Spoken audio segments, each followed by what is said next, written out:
Hi, good afternoon. We're very happy, because this is the best crop that we ever got for the researchers. Dati, when we asked DOST na ito, yung mga awardees, hindi nagkukulang yung pera that DOST has downloaded to NAST. But this year, kinulang. Kaya paano kaya yun? Baka hindi kayo mabigyan lahat. But DOST added to the budget and then even asked NAST to increase the budget for next year. Kasi nakikita ng DOST na tumataas pala. Kaya, yeah, so we're very happy about it because both for publications and the patent and utility models. Okay, so for those of you who are veterans na in receiving awards, siguro alam nyo na ito. And you have received naman itong guidelines and information about the Intellectual Property Awards. So what I'm going to do is to go forward that the incentive is 60,000 pesos for the publications in Clarivate Analytics or Scopus journals in the last 3 years. And then, for the Granted Patent and Utility Model Registration Awards, the incentives are 80,000 pesos for Granted Patent and Utility Model 15,000 pesos. Okay. And here's a track record of the awards that have been given, the National Publication Award.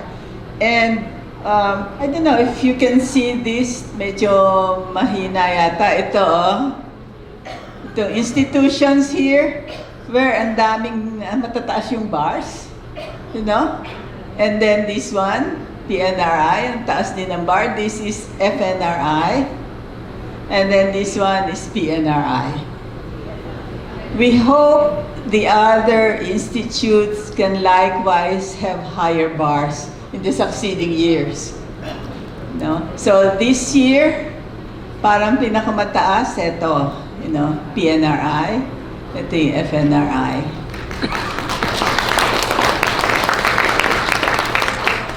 And then we're happy, yung PCHRD nawala. But ASTI, in the last 2 years, may mga, tumaas yung publications, and FPRDI, it's remained at a level here from first time to this year. And then we have IPD also, at higher level. Pag-asa, parang 2 years lang ito, na meron. And then PHOX also 2 years. And the others, parang ganun din ito, 1. Tapos merong wala pa, But we're hoping na sana yung ibang wala pa ay magkaroon na rin. And those who are matataas ngayon, dapat pataasin pa. Di ba?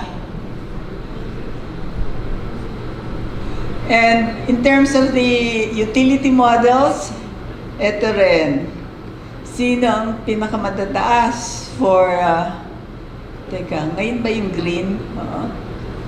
The blue for this year. So FNRI, mataas. Ito, this is IPD. And this was last year ata itong green for, hindi ko mabasa. MIRDC, okay. Sige, so, mas, if you will look at this y-axis, mas kaunti talaga itong sa mga compared to publications, And then, lalo na yung patents, wala yung patents lang for this year, from 2014 to 2019, dadalawa pa lang. No, and this is where we should exert our effort. Sige, dapat magkaroon tayo dito. Sa PNRI, isa pa lang. FNRI, isa pa rin. So, yung sana mga utility models, yung ibang utility models, pag pinagsama, when you combine some of them, pwede naman maging patents eh. Wag, if you can aim for a patent, please go for patents. At saka 80,000 yata yun compared to 15,000, di ba? And ito yung journal impacts of international, the impact, I think this is something to do with the impact factor of the journals where the publications are published. So, again, medyo malabo nga ito, no? But, itong pinakapataas na ito, ito, blue, PTRI. Oh. And, ang PNRI, ito ba yun? Green. Oo, mataas din. Ang PTRI, mataas, ha? So, let's aim for the high-impact journals when we publish because you get more citations if you publish. More people read it. And so you will be able to contribute more to the body of scientific knowledge that's out there. And then, ito yung 2019 National Journal, the impact factors of the journals.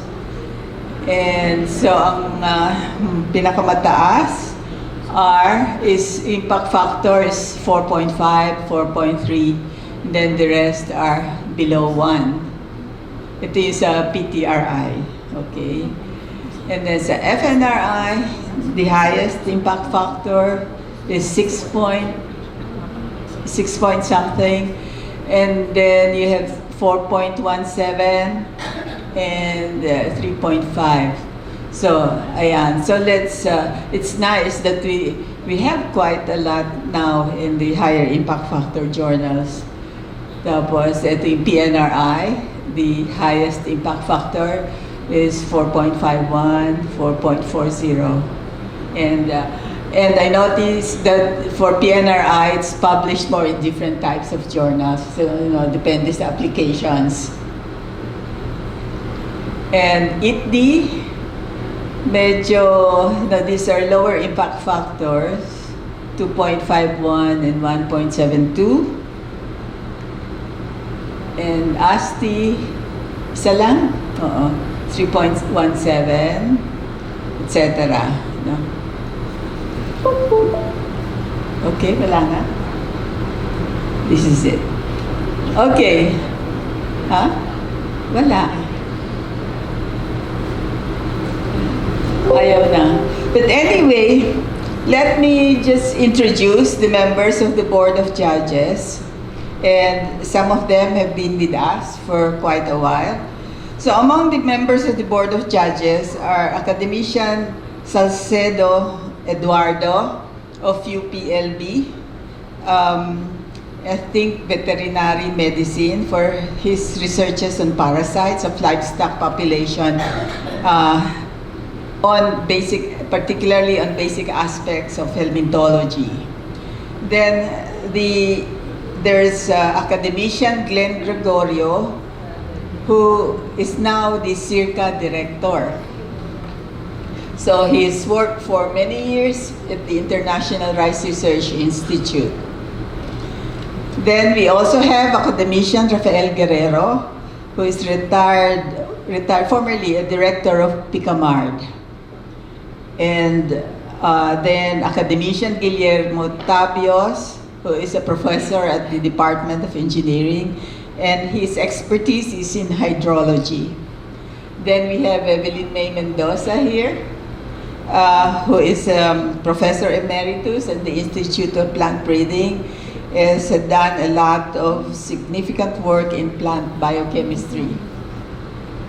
And then we have from the social science academician Agnes Rola of UPLB. And we have from the College of Medicine, academician Edward Wan. And we have Dr. Edsel Beja, a full-time professor at the Department of Economics at the Ateneo de Manila. Dr. Claire Denise Mapa, who is an Undersecretary of National Statistics and Civil Registrar General at the Office of the National Philippine Statistics Authority. And we have Dr. Merlin Menjoro, our MC, who is Professor of Genetics at UPLB and the Director of IBS.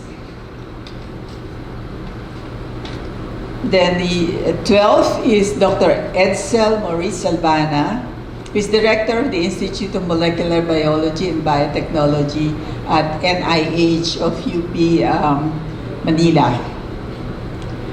And Dr. Alan Soriano, who is a professor at De La Salle University, Manila, with a focus on chemical engineering, particularly on thermophysical and transport property characterizations of industrially important solvents.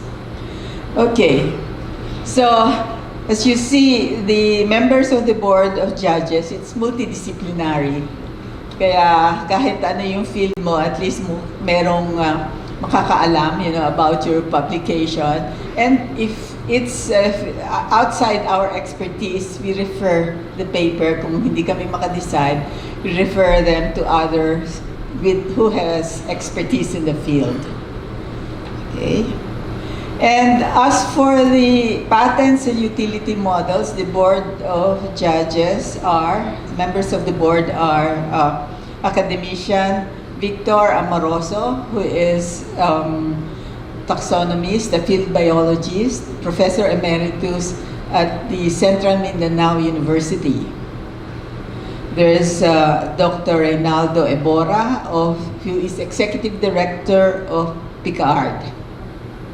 Then Dr. Jane Reyes is an Associate Professor and Director of the Institute of Governance and Rural Development at the UP Los Baños. And we have Engineer Edgar L. Garcia, who is Director of TAPI, the DOST Technology Application Promotion Institute. Number 6 is Attorney Lilibeth Medrano, Lolibeth Medrano, is the Director 4 of the Bureau of Patents under the Intellectual Property Office of the Philippines and an instructor at the Ateneo de Manila University School of Law. And lastly, we have Ms. Merlita Opeña, who is the Chief of the Research, Information, Communication, and Utilization Division at the Philippine Council for Health Research and Development. So, the members of the Board of Judges, every year we meet, about these papers that have been submitted. And generally, if a paper is already in Scopus or in the Clarivate Analytics, it will be just checking how accurate the citations are and saying, checking also in the website for the citations. But there are times when there are problems regarding the journals where these articles are published. And in that case, we really meet and we get everybody's opinion, all the members of the Board of Judges about it.